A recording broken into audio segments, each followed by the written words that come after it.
Good afternoon, ladies and gentlemen. Welcome to a somewhat gloomy looking VC Bird International Airport, at least off to the north.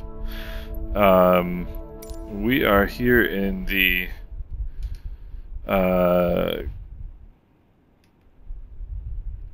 ATR72 from Caribbean Airlines.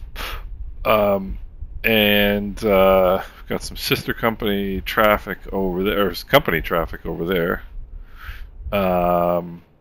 And we're going to be heading today. This is one of Caribbean's new routes. They're actually, I don't know if they're starting this route, if they've already started it, or if it's starting in August, but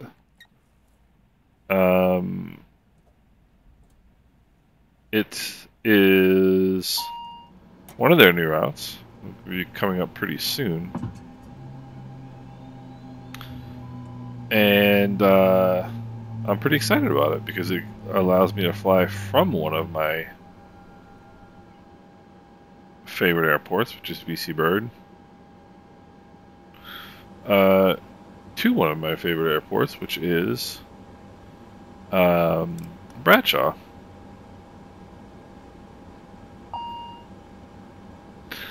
And so we'll get this started here. One of the things that has happened since my last ATR video is that there was World Update 14, 13? Whichever one. The World Update came out, and for whatever reason, I mean, the mysteries of these things are beyond my comprehension, but for whatever reason, World Update 13, which had nothing to do with airplanes, which had nothing to do with, that I know of anyway, nothing to do with, like, you know, the core sim itself, for some reason, it deleted all of my paths for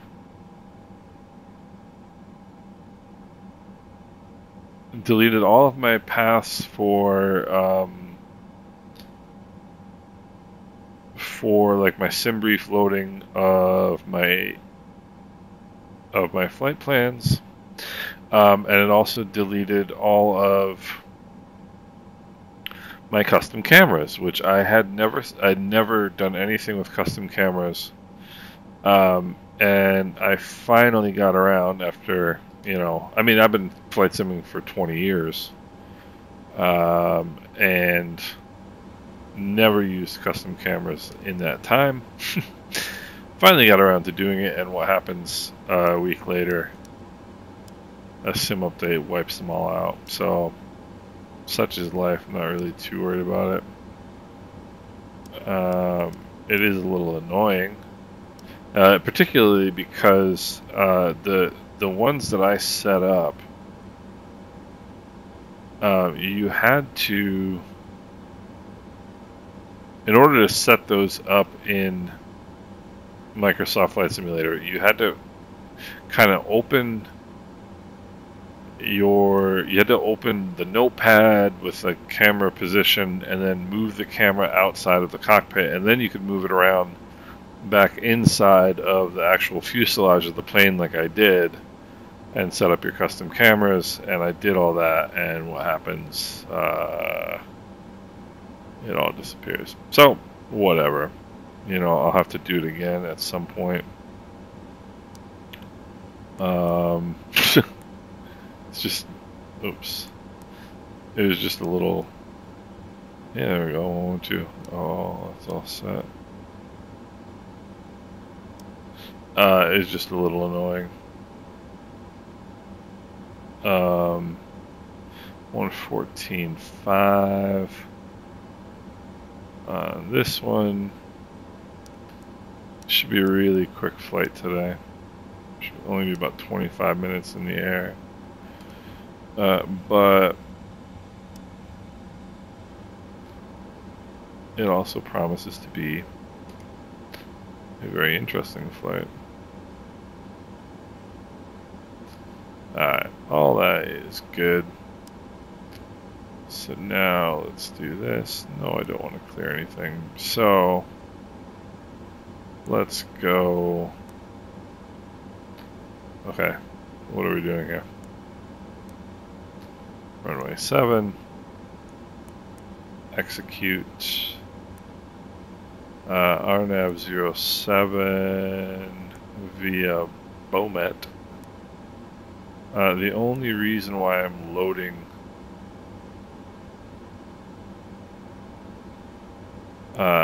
a flight plan, or an approach rather, is just because of this weather. It's possible that we'll get some weather over there, and I just want to be sure. Let's see. Bomet. Where's Bomet? I got my approach chart here.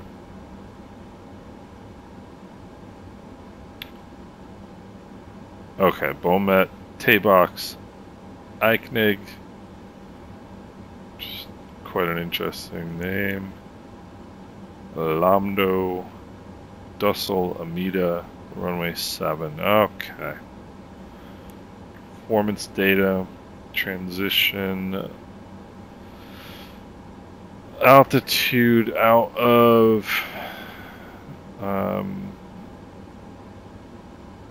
VC Bird is what? You know, the altimeter is 1016 at both locations. So transition altitude is 2500, which is, this is another one of those airports where the transition altitude and the transition level are different. So in other words, you're going to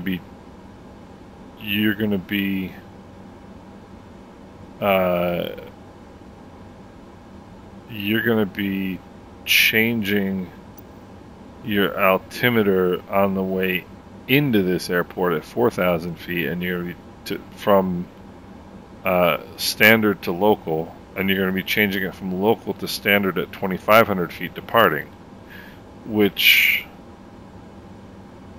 I have no explanation for. I literally have no explanation for that. It's a completely bizarre concept to me. It doesn't make any sense. I can usually figure out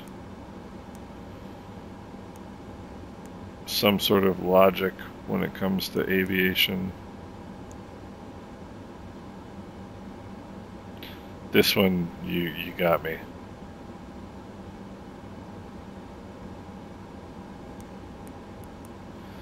This one, you got me. I have absolutely no idea why. Because you're going to have airplanes. You're going to have airplanes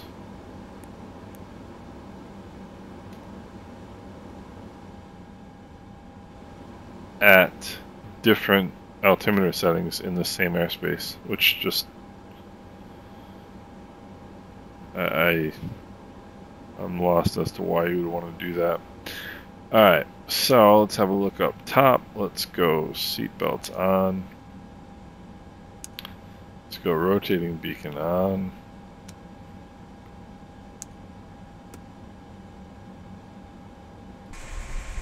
Let's have a look outside. We'll get that prop going.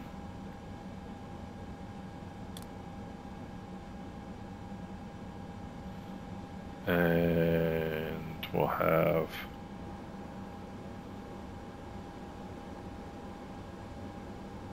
another look outside here.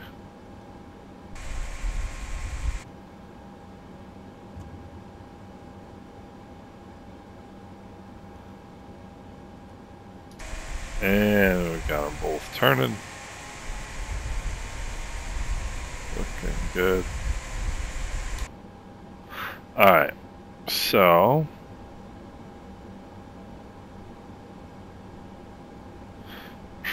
no, we should have done this checklist already.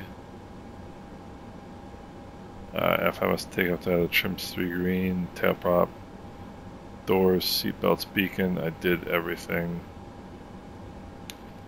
I just didn't do the checklist. So let's go here with that.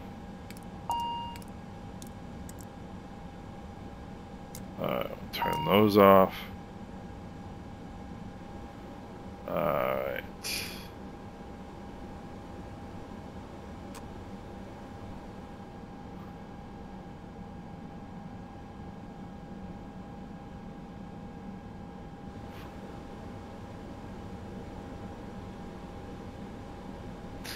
And I believe what I did right there was I turned the props, I turned the external power supply off too soon. Alright, let's get rid of the wheel chocks. Let's have a look at our before taxi checklist, FWS recall, let's do that. Alright, cockpit comm hatch, 1-2 anti-icing, TRU, good to go there, anti-skid test, good to go there, flaps 15, and they're coming down and indicating, nose wheel steering, good to go. Alright, so a taxi down Alpha today. Have a quick look outside. There shouldn't be anything around. This is live Asobo weather, looking pretty good. Alright, let's make a call and let's get moving here. VC Bird traffic, Caribbean 268 pushing back gate 9. We'll be taxiing to runway 07 via taxiway Alpha, VC Bird. Alright, let's release the brakes. One last thing is make sure we have our lights on, taxi takeoff lights, strobe lights on, seatbelt lights on. Alright. And now for the ATR's party trick. You guys all know this pretty well by now.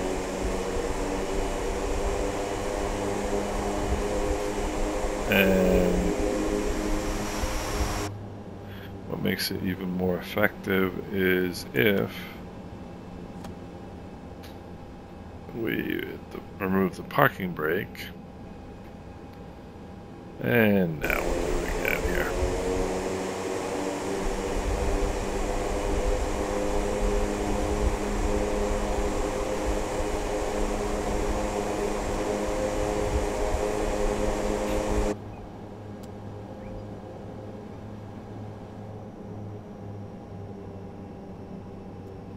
Alright, there we go.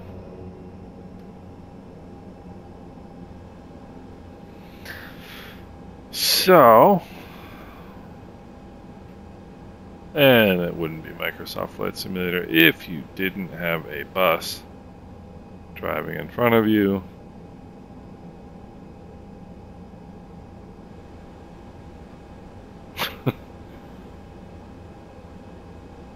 I don't know. I don't know. It is what it is. Alright, so those are all set. Cruise altitude today is 6,000 feet, which is, I guess that's what you get when you have a 20-minute flight.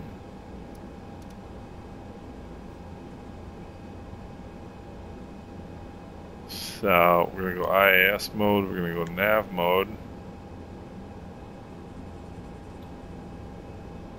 Takeoff lights, brakes. Let's check the takeoff config. Takeoff config is good. For takeoff checklist, takeoff briefing, it's going to be straight out, and then I'm going to do a left crosswind departure just because it's easiest.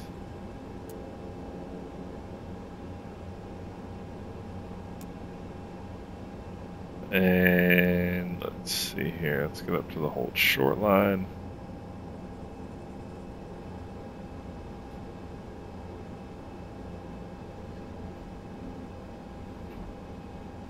Alright, let's see here. Before takeoff briefing, let's make a left turn on climb out. So that's, I mean, there's really nothing else beyond that.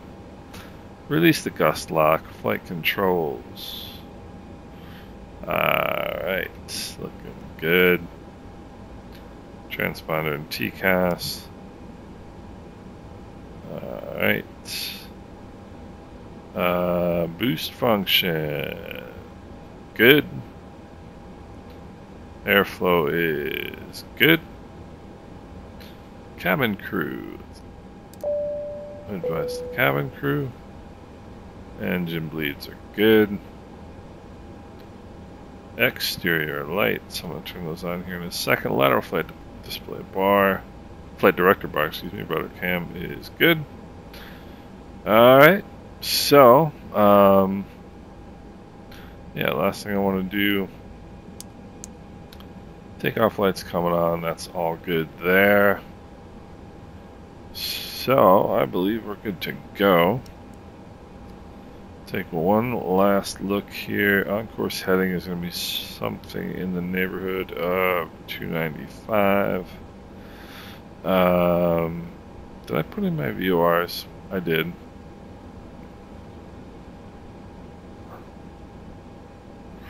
Okay, let's just give one last look for traffic here.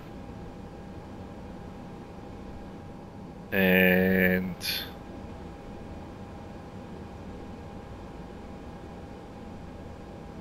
just making sure on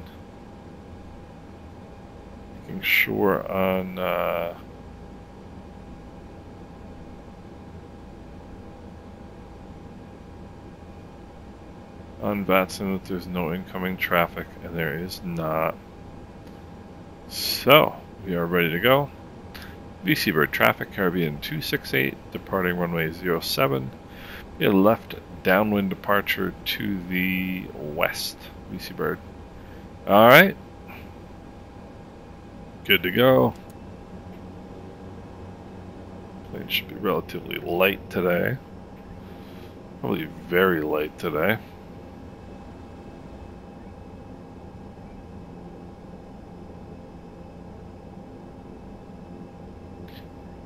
If you guys get a chance, there's Lou Dix, I know it sounds wrong, Lewdix, Lou Dix. He's a Scottish gentleman.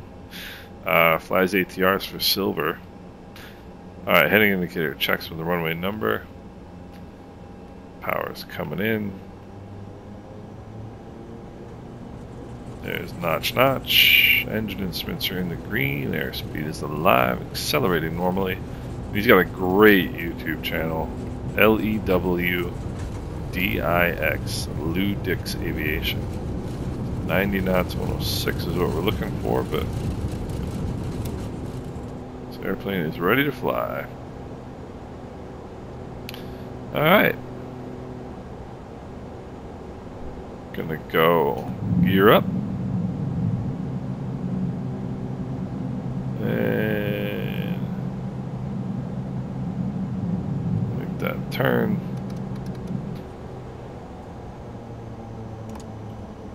And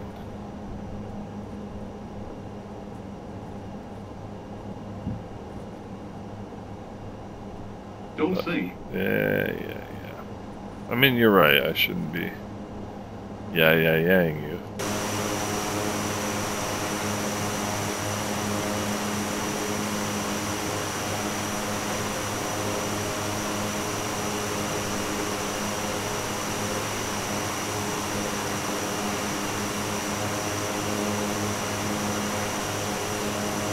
And there we have it. I love the details on the ground in Microsoft Flight Simulator, like how accurate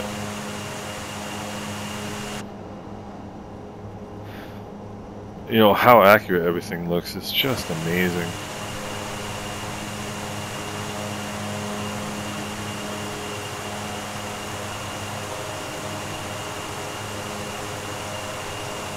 This airplane is looking gorgeous. And let's see here, 2,500 feet.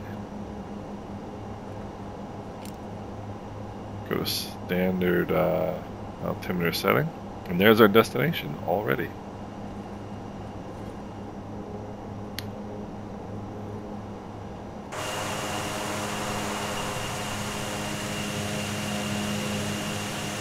It looks to me like they've updated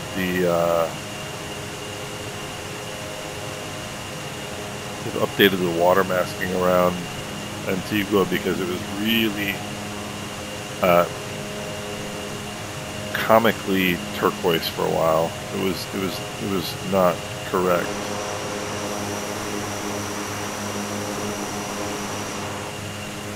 And now it looks awesome,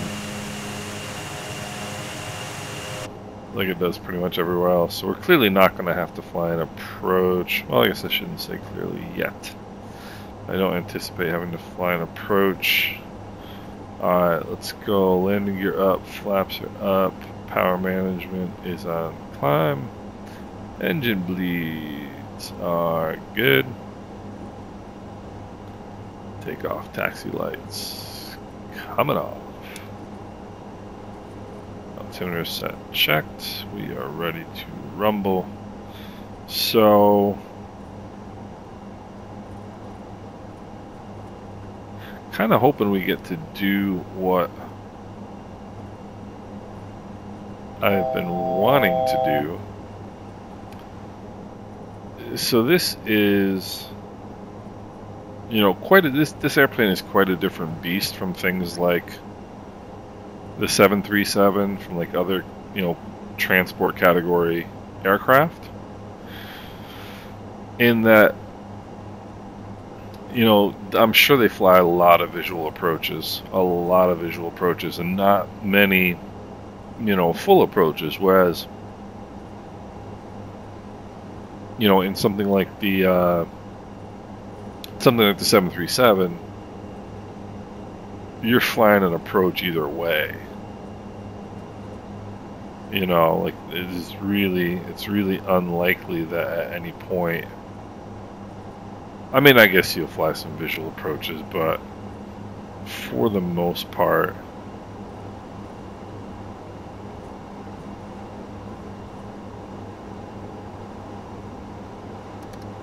you know, you're going to be flying,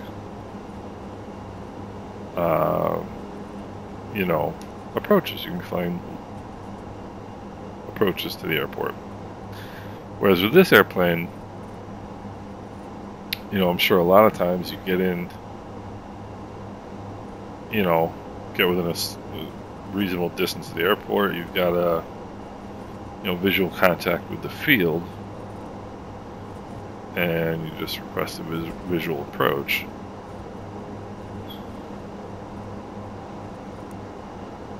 And I've been treating this more like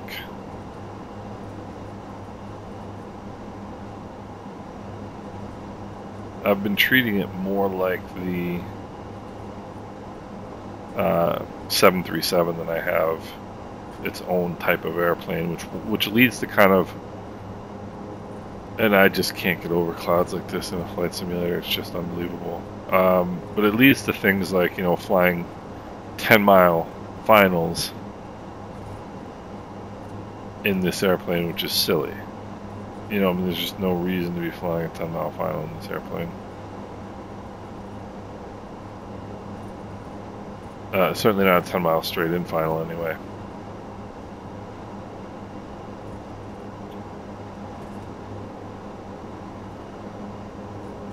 So let's see here.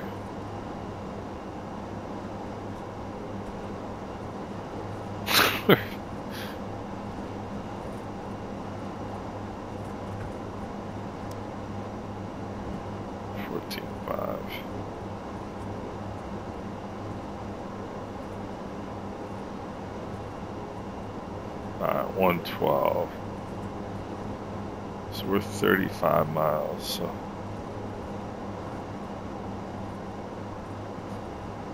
from the field. And we'll switch that over to here.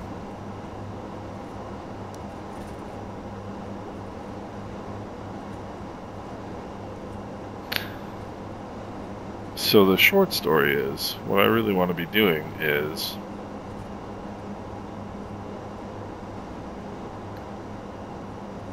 I want to be flying this airplane like an ATR, not like a Boeing. And that's going to necessitate, and kind of one of the things that I really like about this airplane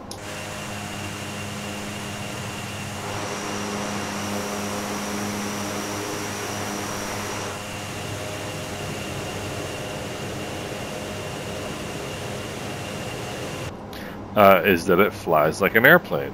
And I know you're going to say to me, Mike, that's a really stupid thing to say, but like, there's a different pitch, power, performance kind of thought process in this airplane than there is in a 737, in my opinion. I mean, I understand that it's the same principle.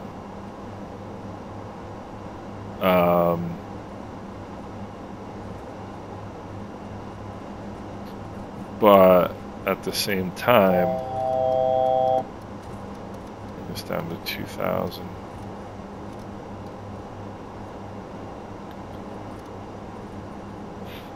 You know, if you're not making big power adjustments and pitch corrections in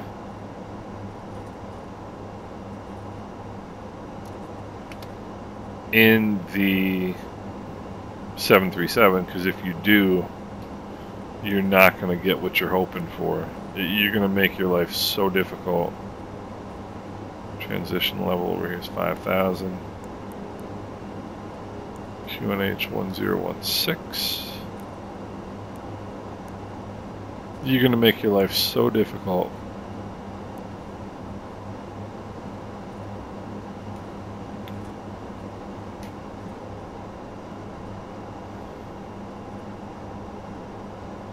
It's the top of the sensor right there. Okay.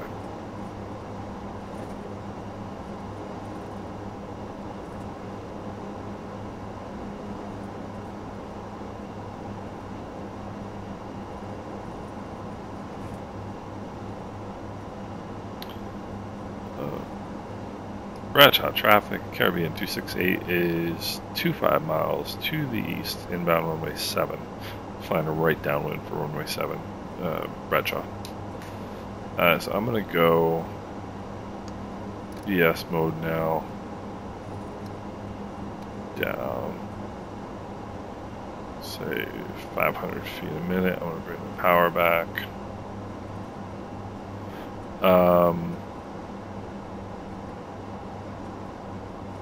What a cool view.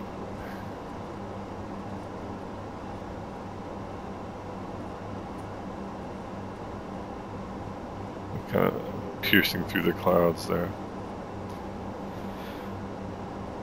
But I mean, you know, there's a lot more.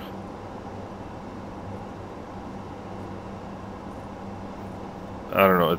I just feel like this is a lot more like flying a much smaller airplane. You know, bear in mind, I'm not a 737 pilot. I'm not an ATR pilot. I fly Piper Cherokees and Cessna 150s. But the principles are all the same for the most part. The biggest thing to me about aircraft like the 737, like the 747 especially, is they are what I call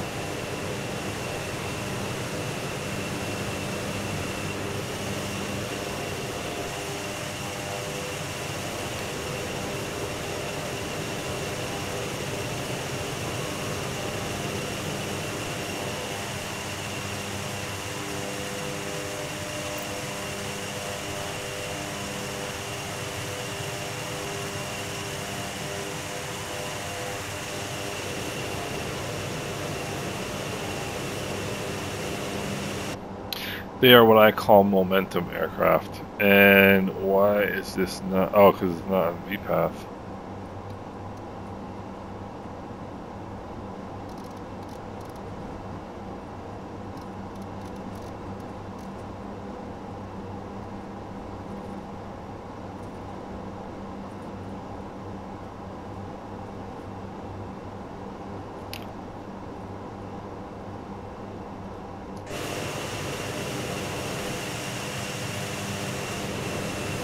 That's better from this side.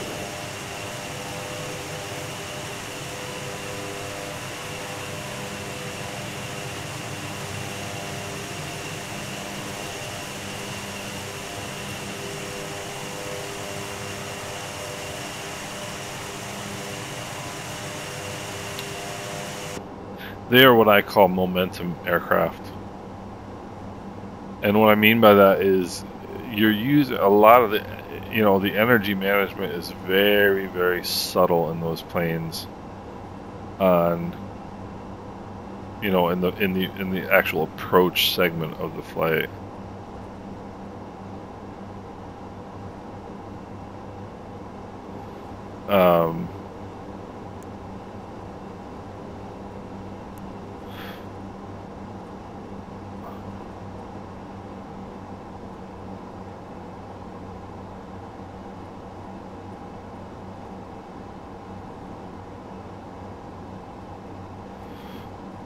Whereas with a plane like this, there is still a lot of kind of finesse is the wrong word because you need a ton of finesse with a 737. But you need it just flies like a smaller airplane. I don't know how to really describe what I'm trying to describe. It just flies like a smaller airplane. Like I think if you put a you know, a relatively proficient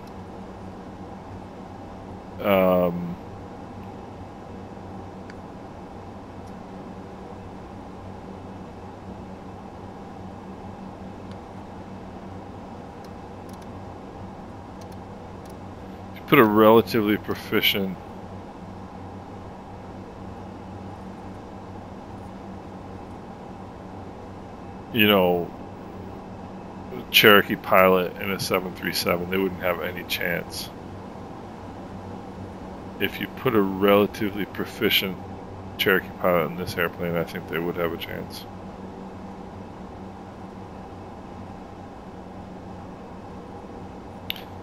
Alright.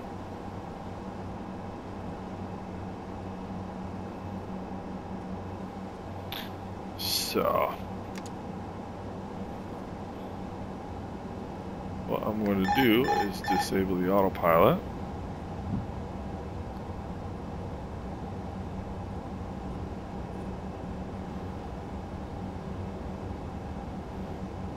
And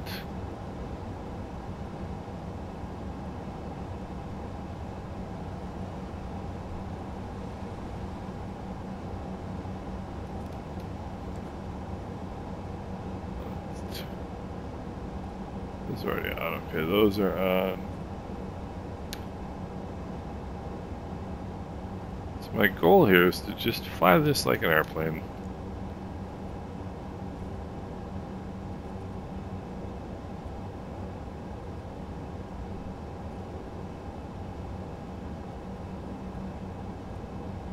I'll let that nose drop.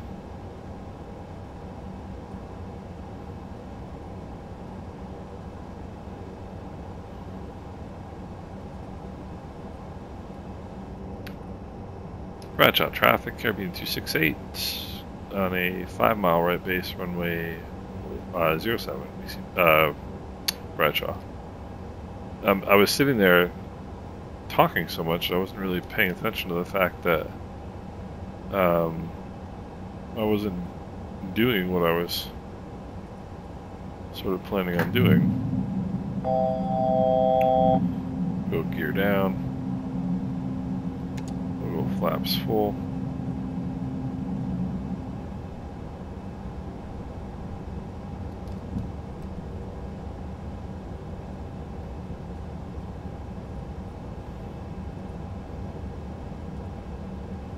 And so my goal here is just to eyeball the landing instead of, you know, instead of having it be this big production.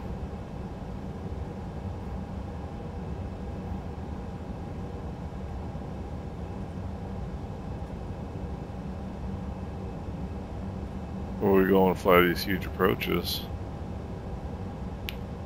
Just go eyeball it. Alright, so Amida is 5 miles. That's dead in front of us. That's perfect.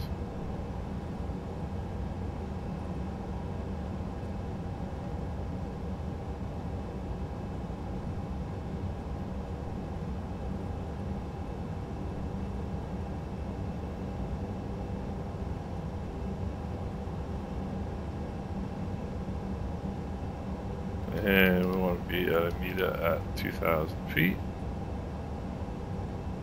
So we will get ourselves leveled off here. I don't think there's any other traffic. But this is what I want to do with this airplane. I just want to fly, you know, normal approaches. Alright, final is looking clear. Start cutting it in. 5 miles is even more than I need.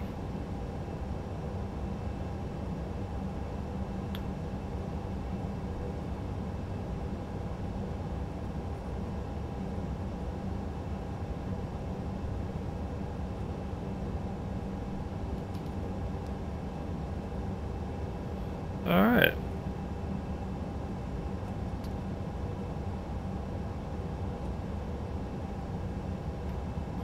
That's 700 feet a minute ought to do it.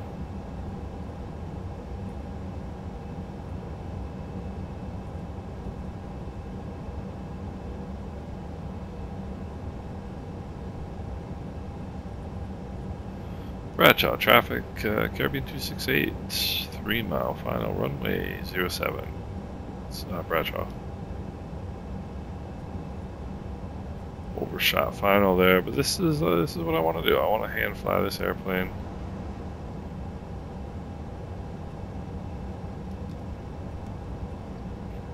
And have fun doing it.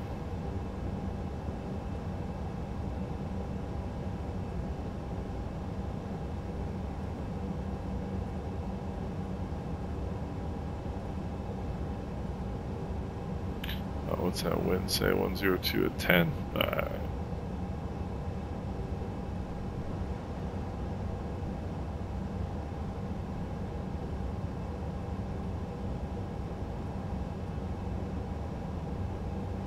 Alright, this is just totally visual from here.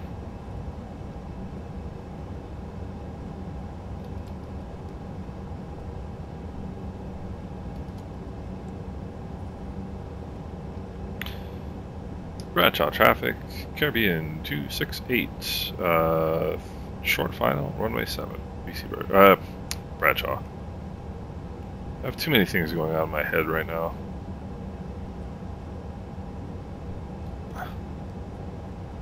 And with somebody of my level of intelligence, it's not a good thing.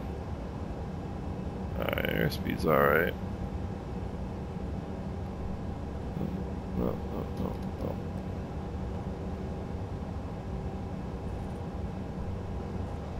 500. 3 white, 1 red. There we go.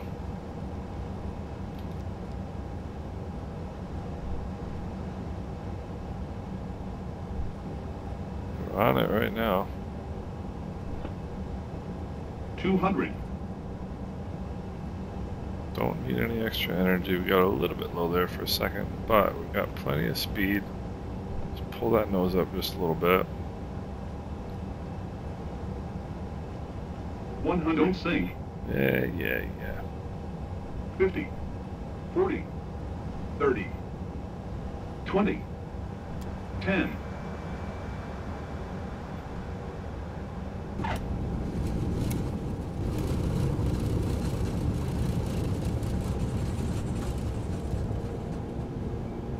Alright. So I would say that that was pretty good. And that was exactly why I kind of what I'm interested in about flying this plane is that, first of all, you're going slower than the 737. And so in that sense, it's easier in some ways. I want to kind of be thinking my way through these approaches rather than just hitting numbers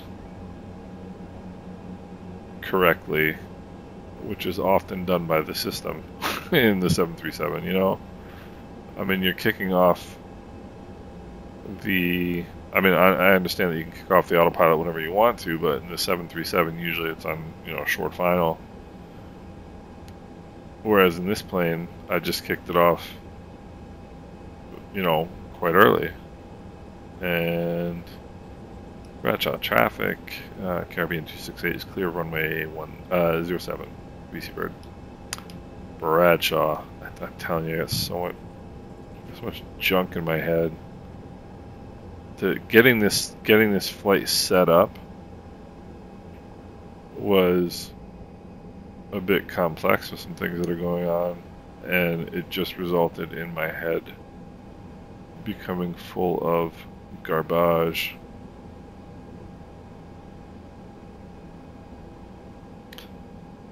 And that doesn't help matters in terms of using your brain. But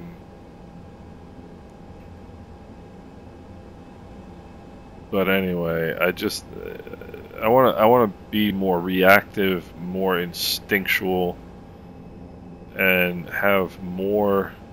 I don't know. Everybody else is parked this way, so that's the only reason I'm parking like this. I want to have more kind of my own, you know, skill involved, rather than just pressing buttons. And let's put the wheel chocks, ground power, and so it's just kind of a different way of thinking about flying this airplane, and I like that approach. That to me right there was a whole lot more fun, because for one thing, it didn't work. For one thing, you kind of have to do the mental math.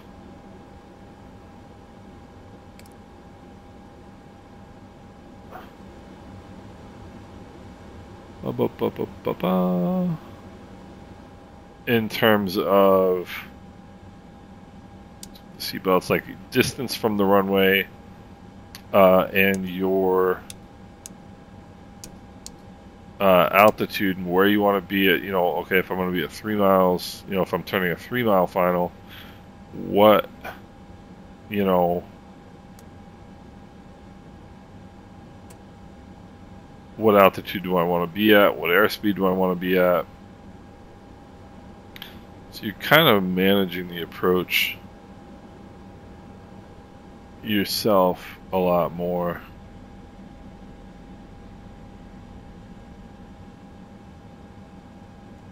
I don't know if any of this is making sense. I don't know why. Well, for whatever reason, prop brake doesn't want to come on, but that's fine. I really don't care. We'll turn that off. Turn these off. So it's just a lot more of you flying rather than the plane flying itself. Okay, flight control. Oh, you know what? I know why. I know exactly why. So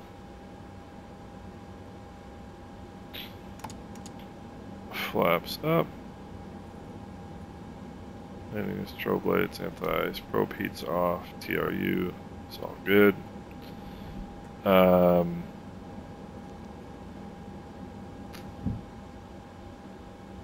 Takeoff lights, beacon, transponder. Let's turn on transponder off. Transponder on standby anyway. Tail props, seat belts. Okay, so come back over here. And that's that. Have a quick look.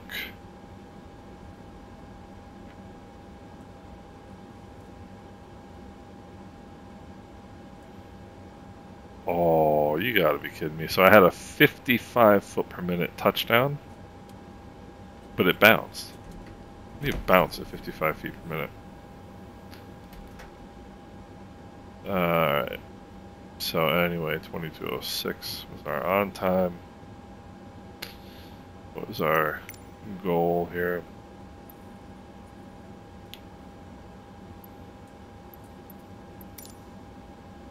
Let's see. There we go. 2203. Not bad. So here we are in beautiful St. Kitts. And I just love this airplane. I really like this airplane. I really like this airport. And yeah, this is going to be a new era of ATR flying for us. And hope you guys enjoyed the video. And I will see you back next time.